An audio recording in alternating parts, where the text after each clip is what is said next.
Économiste, ex-patron de la Banque Ouest Africaine de Développement et ancien directeur Afrique du FMI, le Fonds monétaire international, je vais nommer Abdoulaye Bio-Tchande. Ce jugement, il le porte non en ses qualités sus-évoquées, mais en tant que membre du régime actuellement en place. Une allégation qui lui a aussitôt attiré la foudre de certains caciques du régime défunt.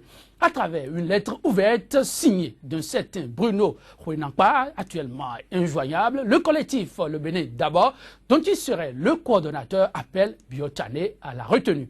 Les mots sont pour le moins incisifs.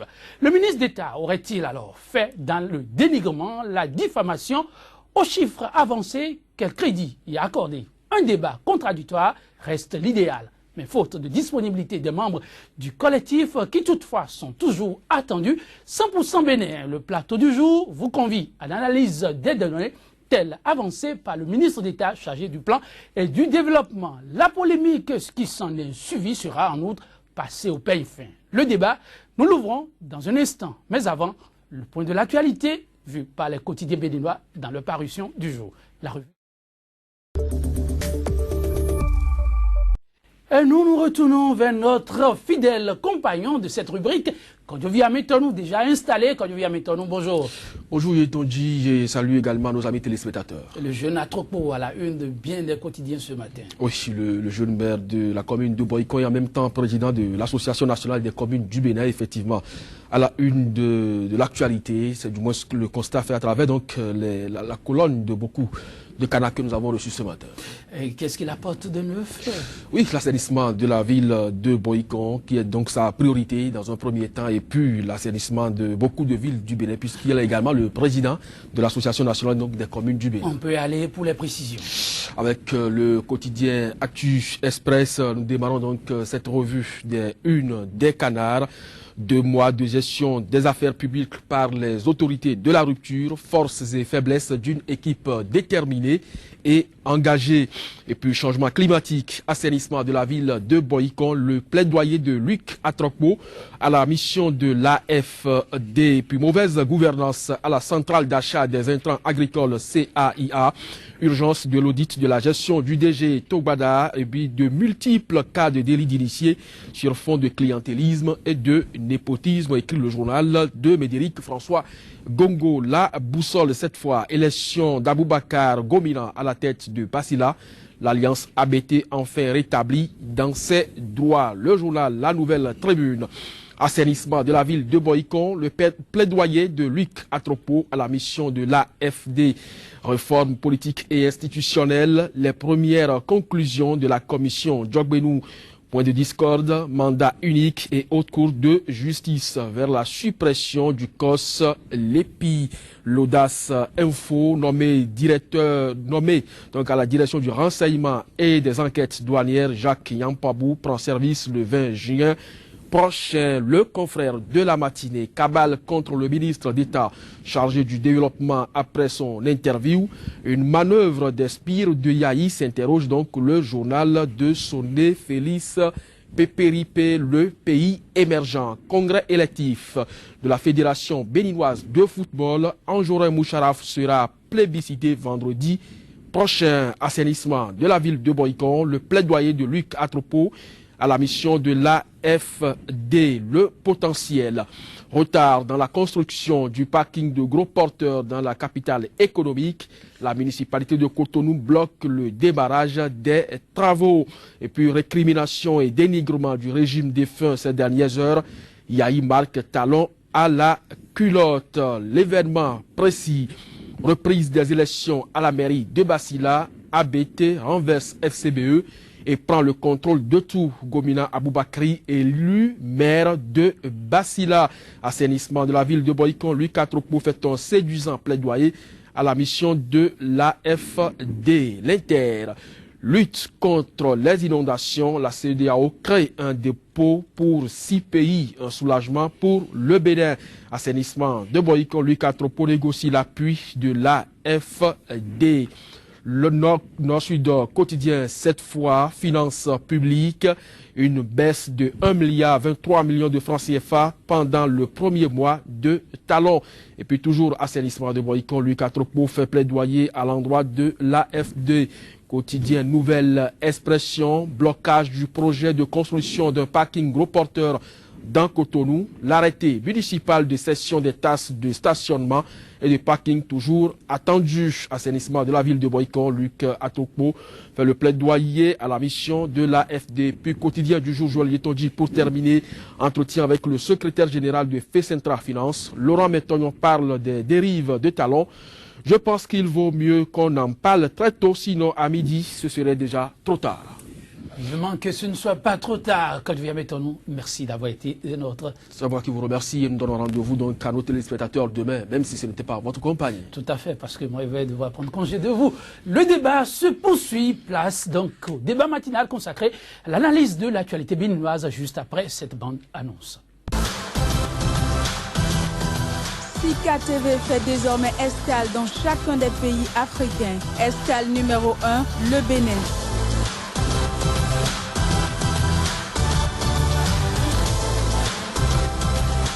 Retrouvez désormais sur Sika TV votre émission 100% Bénin consacrée exclusivement à l'analyse de l'actualité au Bénin. Pendant 45 minutes, la parole sera donnée aux spécialistes de l'information et autres analystes pour décrypter l'actualité socio-économique et politique.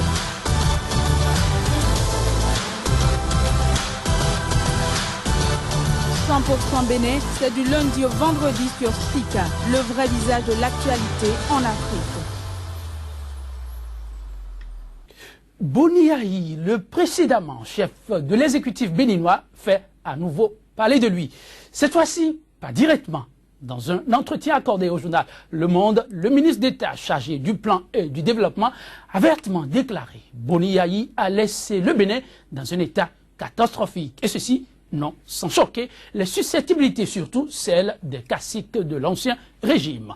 Aveu de Biotchané au sujet du bilan financier de Boni Yayi, des contre-vérités ou des vérités crues qui choquent.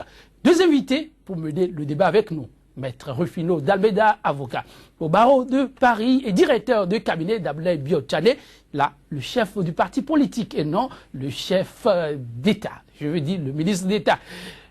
Maître Rufino d'Almeida, bonjour.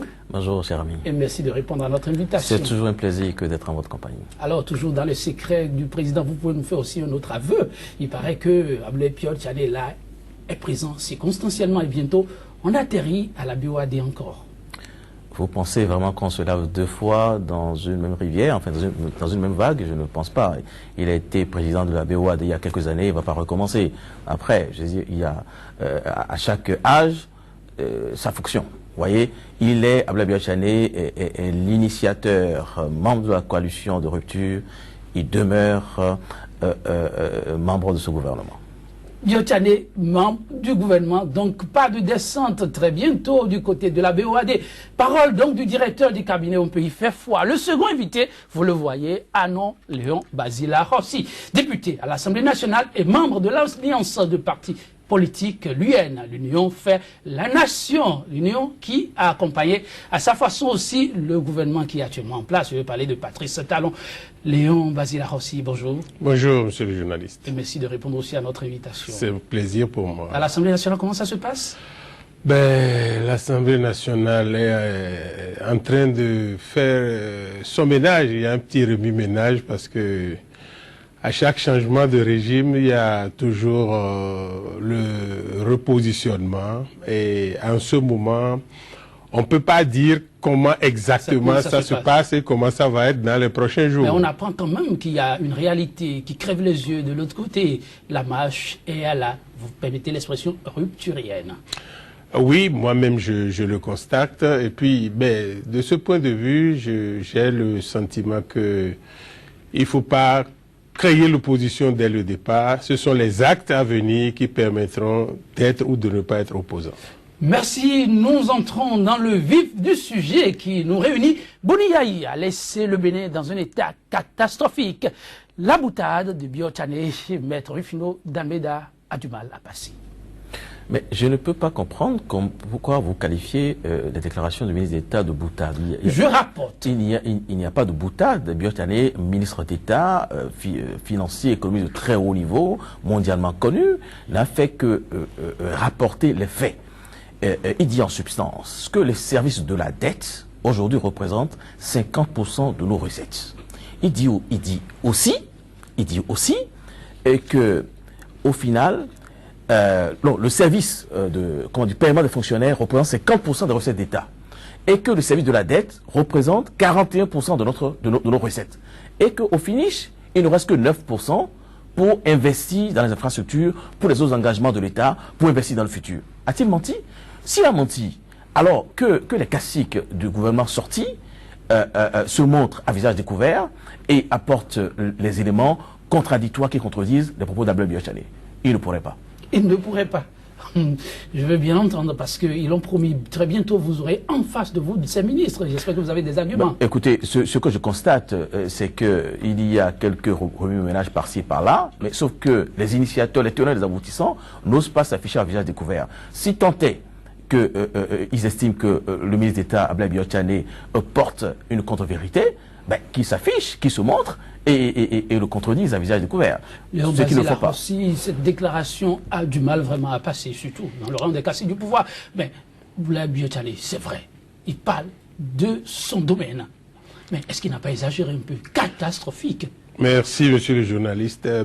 J'aurais vraiment souhaité avoir en face de moi, au cours de ce débat, ceux qui ont sorti le document pour attaquer le président Biot Tchané. Parce que... c'est pour l'instant injoyable. Voilà. Mais pour être présent bientôt. Je pressentais cela. Parce que, de toute évidence, quand on dit Abdoulaye Biot Tchané, on pose ce nom sur un visage. Un visage bien connu, connu pour ses mérites, connu pour ses capacités techniques, connu pour sa pondération. Et à l'Assemblée nationale, le lundi dernier, j'ai fait une intervention, et dans mon intervention, j'ai fait allusion à l'interview du président Abdoulaye Biot Tchané. C'est quelqu'un qui n'est pas excessif. C'est quelqu'un qui ne donne pas dans les discours tonitruants. Et s'il arrive à faire ce constat, je crois qu'il faut le prendre très au sérieux. Et puis, ce n'est pas un homme que jusqu'ici on a démenti sur des propos qui ont trait à l'économie. Donc moi je crois que, comme d'habitude, les gens sont restés dans l'ombre, ils ont fait ce que j'appelle un tract, parce que quand on lit le document, à la fin le nom qui est, je ne sais pas si quelqu'un le connaît. Donc moi je crois que c'est les mêmes qui ont du mal à partir, qui ont du mal à fermer la porte. Ils ont derrière. avancé quelques données. Je vous lis ceci. Retenez que les grèves intempestives, les exigences de certains syndicats manipulés par des opérateurs économiques que vous, Abdoulaye Biot Tchané, défendez aujourd'hui, ont conduit l'ancien régime à porter ce ratio à 42,2% des recettes fiscales. Vos oreilles ont écouté le cri de cœur de ce régime, car le comportement de ces syndicats a poussé à cette triste réalité plutôt. Le gouvernement du changement a dû jouer tel il l'a fait. Oui, avant de répondre à votre question, j'aimerais revenir sur les propos de l'honorable député Arossi, qui a parfaitement raison de dire que Biot Tchané est tout sauf un homme excessif. Je crains même, connaissant l'homme, puisque je suis son directeur de cabinet, connaissant l'homme, que la description qu'il a faite de l'état catastrophique du Bénin est peut-être légèrement en deçà de ce qu'il pense. Parce qu'il est généralement, il est très tempéré, Biot Tchané. Il ne dit rien au hasard. Avant de parler, il tourne 3 fois sa langue, pour ne pas dire 7 fois sa langue. Je le connais. Bon. Pour revenir à votre question, comprenez bien une chose. Ceux qui aujourd'hui avancent ces chiffres-là, mais j'aurais voulu qu'ils se montrent. Ils ne sont pas là, mais ils ont avancé des chiffres. Je suis désolé, aujourd'hui, moi je ne sais pas si le président de ce collectif existe. Je ne sais pas si dans les données de l'état civil béninois, si cet individu existe. Je crains simplement que ce soit des caciques tapis dans l'ombre qui essaient de se raccrocher tant bien que mal à un pouvoir qu'ils ont perdu par les urnes. Et ça, nous devons dire non. Nous devons dire que la rupture, c'est un changement d'attitude. Ce n'est plus un guerrier, un faux guerrier tapis dans l'ombre, dans le buisson, et qui, de loin, jette des anathèmes. Non, il doit pouvoir s'afficher, assumer leur position. Abdoulaye Biot Tchani a assumé sa position. Il a dit ce qui est. Il revient aux autres de le contredire, à visage découvert, ce qui n'est pas le cas aujourd'hui. Ils ne le font pas à visage découvert, mais on ne va pas ignorer quand même les arguments qui sont en train d'avancer. Ces syndicalistes, c'est vrai, le Bénin a été éprouvé, ça, il faut le reconnaître. Et Boni Yayi a dû jouer les acrobates, il a fait comme il a pu. Eux, ils avancent ces chiffres de 42,2% qui se justifient. Il paraît que derrière ces mobilisations de masse, il y avait ces opérateurs économiques qu'on soutient aujourd'hui. Oui, mais écoutez, les opérateurs économiques étaient toujours dans leur rang hier. Ce n'est pas aujourd'hui que... Ce n'est pas des gens sortis de terre. Et puis, il faut dire que les syndicalistes, quand on dit que c'est les syndicalistes qui ont fait qu'on a augmenté les charges de l'État, bon, je dis que ce n'est pas totalement exact. Parce que les syndicalistes ont constaté que pendant qu'on dit qu'il n'y a pas les sous, il y avait l'affaire Sensad. Il y a fait machine agricole, il y avait plein de choses. Mais ils ont compris, c'est eux qui produisent la richesse. Ils ont compris que le gouvernement précédent s'en servait pour régler ces problèmes vraiment qui n'étaient pas des problèmes d'État. Ils ont voulu qu'on améliore leurs conditions. Mais un homme responsable qui gère un État, il devait savoir jusqu'où ne pas aller. Et s'il y est allé, ce n'est pas pour ça qu'aujourd'hui, on va lui décerner des fleurs.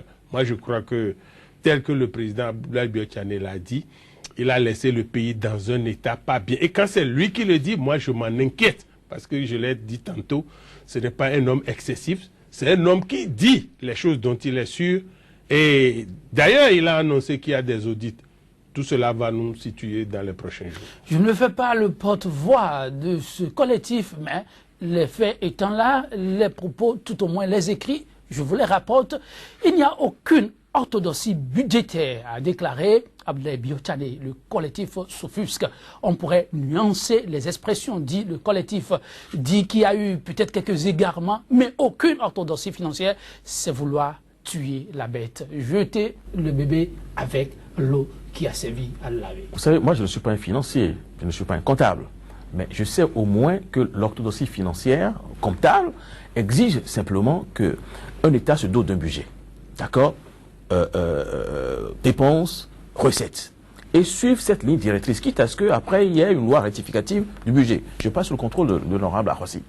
Mais de 2014 à 2015, plus de la moitié des dépenses d'État, plus de la moitié a été exécutée hors budget. Dans quel pays avez-vous vu cela? Ça veut dire que c'est incontrôlable. Mais vous voulez dénier. C'est incontrôlable. Son parcours, c'est un économiste aussi. Mais les faits sont là, les faits sont têtus. Les faits sont têtus. C'est les économistes du ministère qui le disent. Vous voyez, il dit plus de la moitié des dépenses d'État exécutées hors budget. Vous trouvez ça normal? Un chef de l'État, avant d'ordonner une dépense, doit toujours se poser la question de savoir quelles sont les ressources dont nous disposons. Nous savons très bien que les ressources d'État sont exsangues ces derniers mois, pour ne pas dire ces dernières années.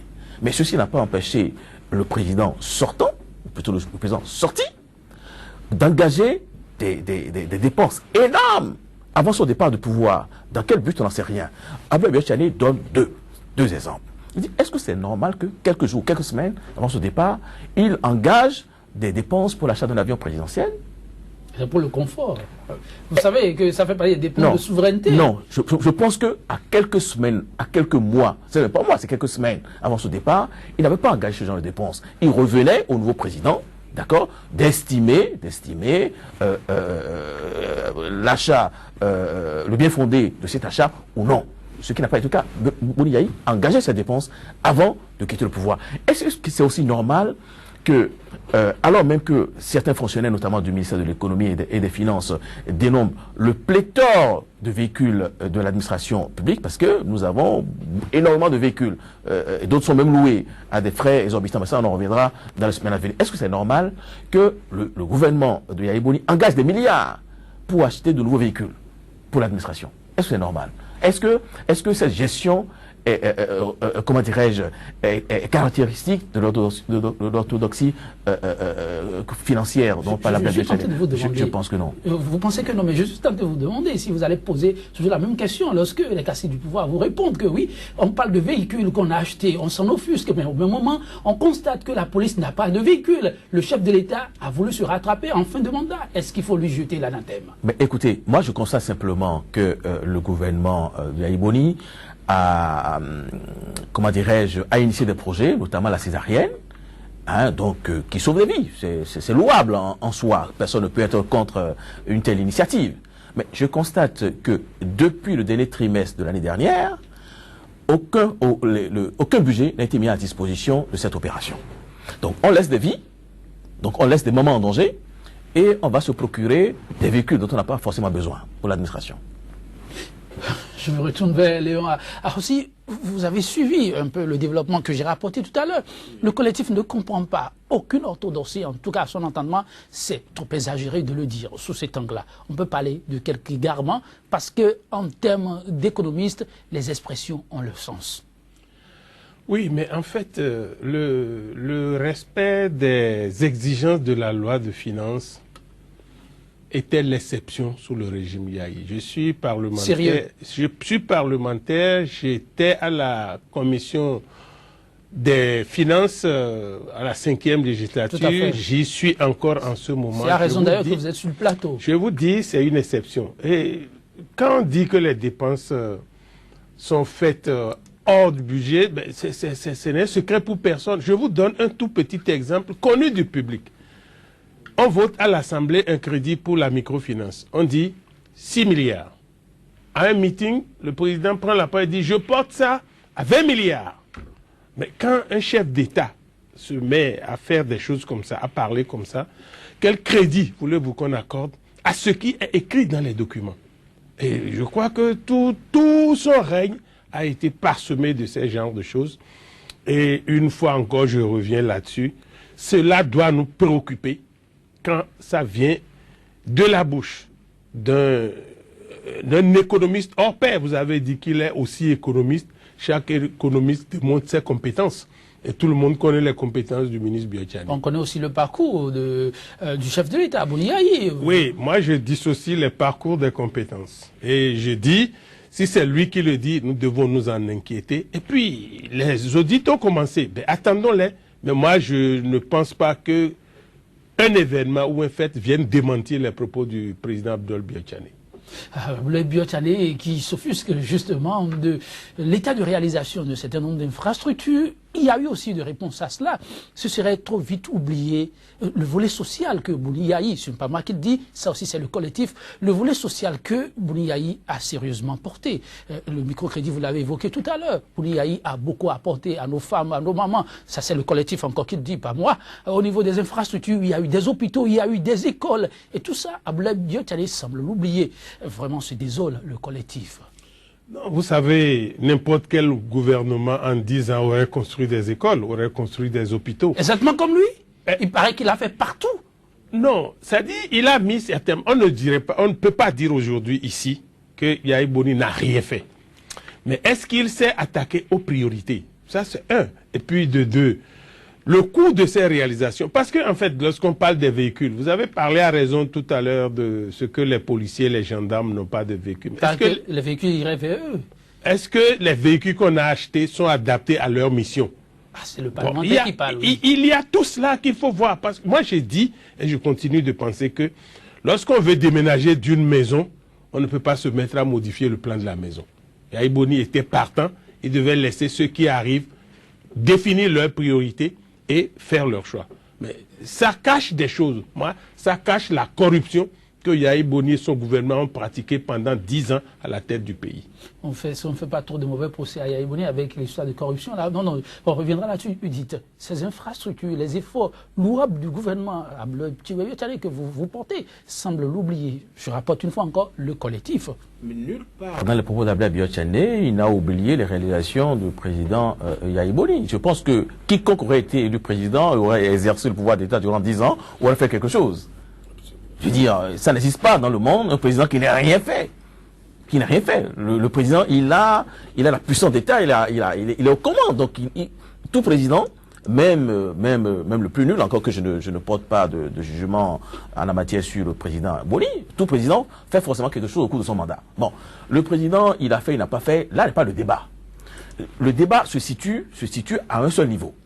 Est-ce qu'il est normal qu'on engage des dépenses en dehors des exigences comptables? C'est ça. Est-ce que ces dépenses-là ne cachent pas autre chose que le seul développement de nos contrées? Est-ce que c'est normal qu'on engage de fortes sommes pour acheter des véhicules là où la police ou la gendarmerie ont besoin d'essence pour rouler les véhicules existants et n'en trouvent pas? Ils sont semble-t-il obligés de créer des barrières pour, entre guillemets, rançonner les pauvres populations. Non. Est-ce que c'est normal qu'on engage des milliards pour acheter un avion à quelques jours, à quelques semaines de son départ de notre maison commune, comment dirais-je, la présidence de la République? C'est non. Ce sont ces faits simples que met en exergue le président Abdoulaye Biotchané, et si vous lisez bien, comment dirais-je, en filigrane ce qu'il a dit, c'est plus un regret qu'une dénonciation. Je pense que c'est vrai, on le sent un peu amer d'avoir trouvé les recettes de l'État dans un tel État, mais il n'accable pas Yaya Boni. Il cite même pratiquement pas Yaya Boni. C'est une seule fois, le journaliste a dû lui demander, alors Yaya Boni a dû laisser les recettes de l'État à Nzang, il a dit oui, mais sinon lui-même ne cite pratiquement pas Abdoulaye Biotchané. Il parle beaucoup plus du régime sortant, pour ne pas dire le régime sorti, mais surtout, lui voit loin. Si vous lisez bien, ce qui importe pour lui, c'est comment faire pour redresser les comptes d'État, comment faire pour que le Bénin, qui aujourd'hui a un des ratios les plus élevés entre les recettes et le salaire des fonctionnaires, les plus élevés, peut-être du monde, 50%. C'est énorme. Quand vous dépensez 50% de ce que vous avez pour payer les fonctionnaires, il ne vous reste plus rien, pratiquement plus rien, pour construire des routes, pour construire des hôpitaux, pour construire des écoles. Ce sont ces faits-là que regrette Abdoulaye Biotchané. Pas plus. Mais de ce côté-là, ça, ce sont vos propos. Une fois encore, on regrette leur absence. Et quand on est absent, comme on le dit, les absents ont tort, n'est-ce pas? Mais on essaie de porter leur voix. L'ancien chef de l'État fait partie des présidents les plus pauvres de cette planète. Vous pouvez faire vos enquêtes et consulter ces déclarations de bien aussi bien à l'entrée qu'à la sortie de ces charges. Abdoulaye Biotchané, prière donc reconnaître à César ce qui est à César. Une fois encore, le collectif qui parle, vraiment très déçu de cette sortie d'Abdoulaye Biotchané. On ne va pas épiloguer là-dessus, mais vraiment, c'est un chef d'État, il ne faut pas oublier les efforts qu'il a fait. Un homme qui essaie de faire le maximum, qui se détache même du matériel. Ça encore, c'est le collectif qui le dit, pour pouvoir permettre aux plus pauvres de mieux se porter, même si la prospérité n'a pas totalement été partagée. Est-ce qu'il ne faut pas se rappeler souvent de cela, de ces efforts? Oui, merci. Mais moi, je trouve curieux que la kyrielle de faits de corruption qui a émaillé le régime défunt n'ait profité qu'aux autres, que lui-même n'en ait rien tiré. Si je comprends bien ce que nos amis écrivent. Ah oui, vous mais avez là, constaté, c'est son entourage. Oui, mais lui-même, je crois que s'il frappe à la porte de Dieu ce matin, on lui ouvrait dans la seconde qui suit. Forcément, pour ses sacrifices. Ce n'est pas exact de penser qu'il n'a rien. Et puis, qui connaît ce qu'il a? Et puis, il ne peut pas avoir fait tout ça pour les autres. Il ne peut pas avoir fait tout ça pour les autres.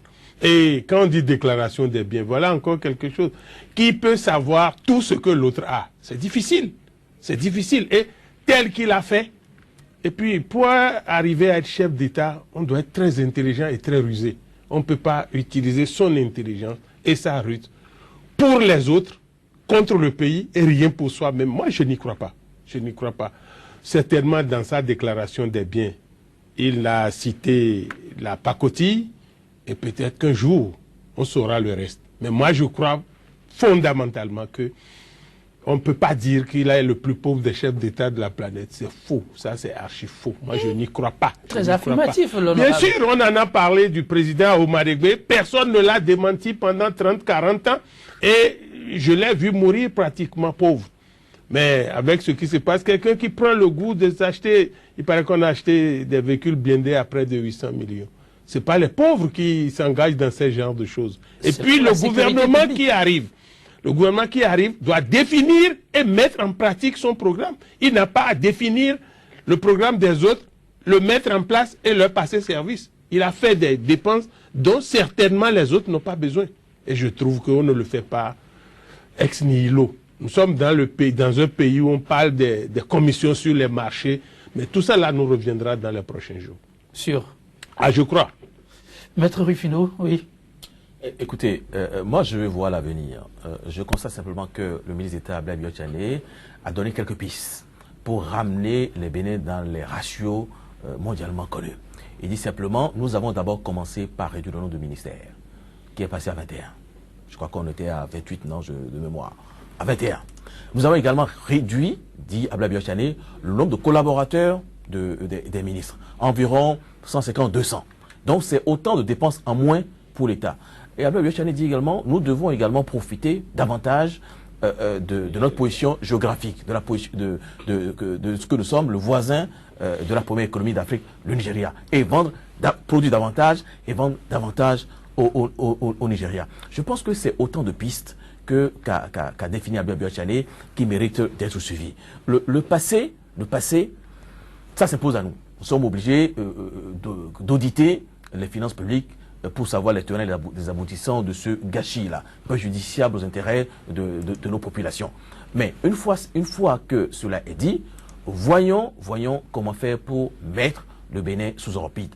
Voyons comment faire pour normaliser nos mœurs politiques. Car ce qui a été fait ces 10 dernières années, on parlait des finances, mais on aurait pu également parler simplement du social, de la politique. C'est un dévoiement total des valeurs.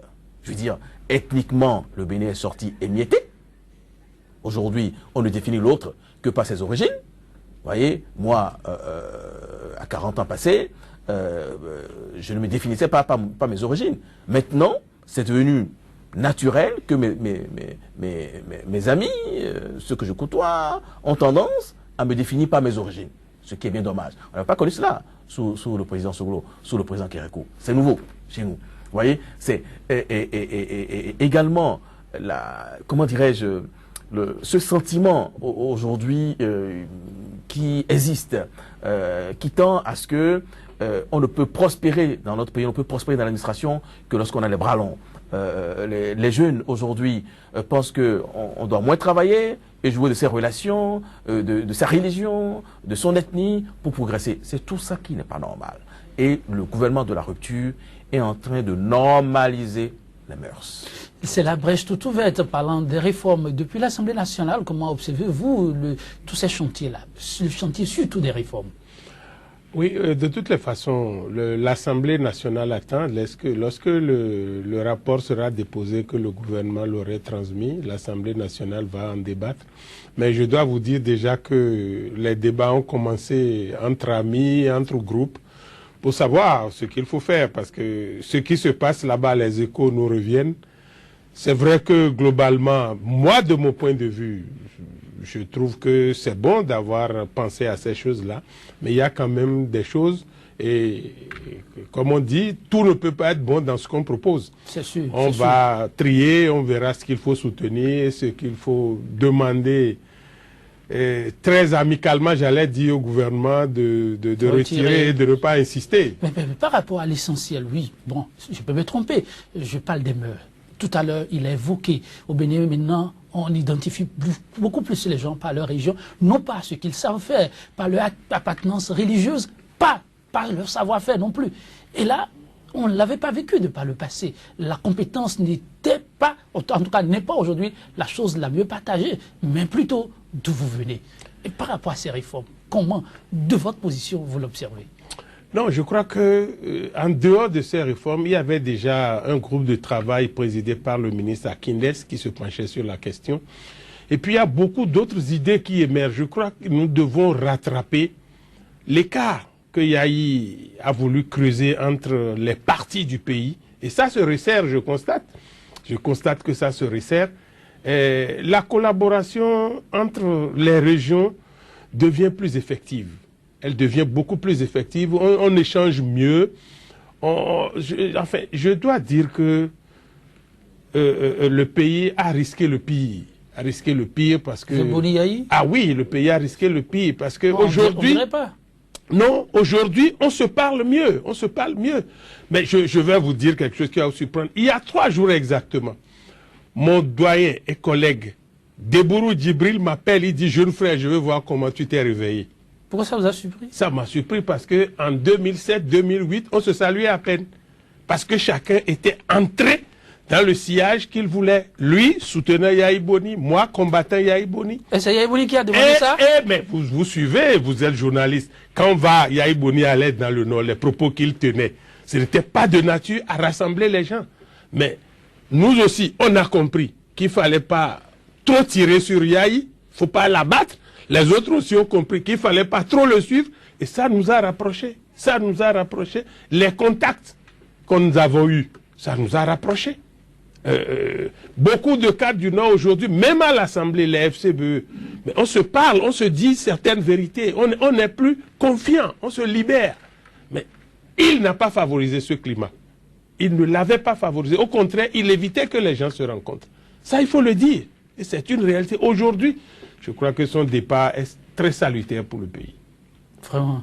Vraiment, je le dis. Donc s'il fallait lui accorder une nouvelle chance, vous n'y accéderez pas? Ah, on lui accordait une nouvelle chance, on accordait une malchance au pays. C'est votre avis aussi? Je pense que je suis au même diapason que l'honorable Larossi. Quand on a mal fait une fois, on peut bien faire demain? Non, vous avez compris dans mes propos que moi je vois l'avenir, même si je suis obligé de parler du passé. Je suis obligé. Mais moi je vois plutôt l'avenir. Je constate simplement qu'avec l'arrivée d'une nouvelle équipe au gouvernement aux affaires, dirigée par le président Talon, assistée par des hommes de compétences et d'intégrité non contestées comme Abdoulaye Biotchane, je constate que les énergies se sont libérées.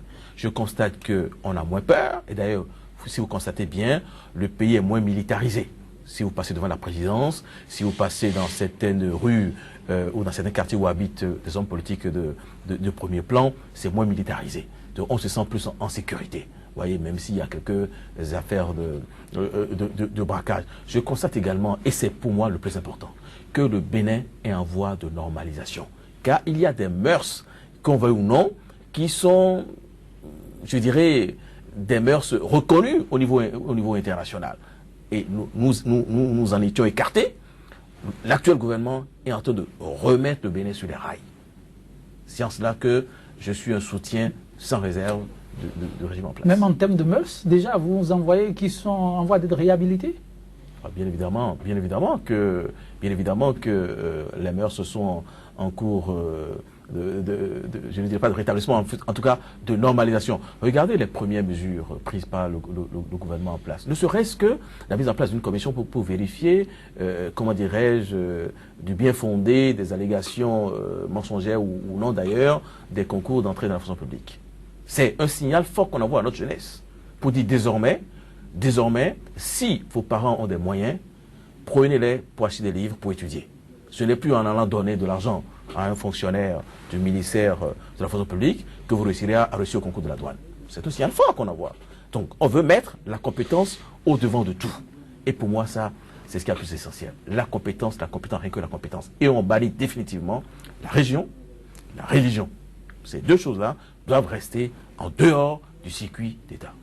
Des signaux, Basile Larossi ne va pas me démentir, le Bénin en est aussi coutumier avec d'autres régimes. Je veux parler par exemple du régime défunt, on en a vu, mais est-ce que c'est suffisant, ces signaux qu'on voit actuellement, pour dire qu'on est sur la bonne piste? Oui, mais pour le temps que nous avons fait et pour ce que nous avons vu, moi je crois qu'il faut accorder le crédit de confiance au régime en place. Si demain ça dérape, on sera là pour le dire. Mais il ne faudrait pas que je suis avec un avocat, il ne faut pas qu'on fasse entrer le régime Talon dans le prétoire avec la présomption de culpabilité. Donc moi je crois que pour le moment, je trouve que c'est bon. Et j'ajouterai que l'interview du président Abdoulaye Biotchane est tellement bienvenue parce que il n'y a pas que des signes d'inquiétude. Il a attiré notre attention sur ce qui est. Mais il a montré les pistes. Ce qu'il faut pour sortir. Il nous a parlé de l'agriculture, il nous a parlé du tourisme. Il n'a pas que critiqué. Enfin, je dis, il a développé des idées complètes. Des idées complètes.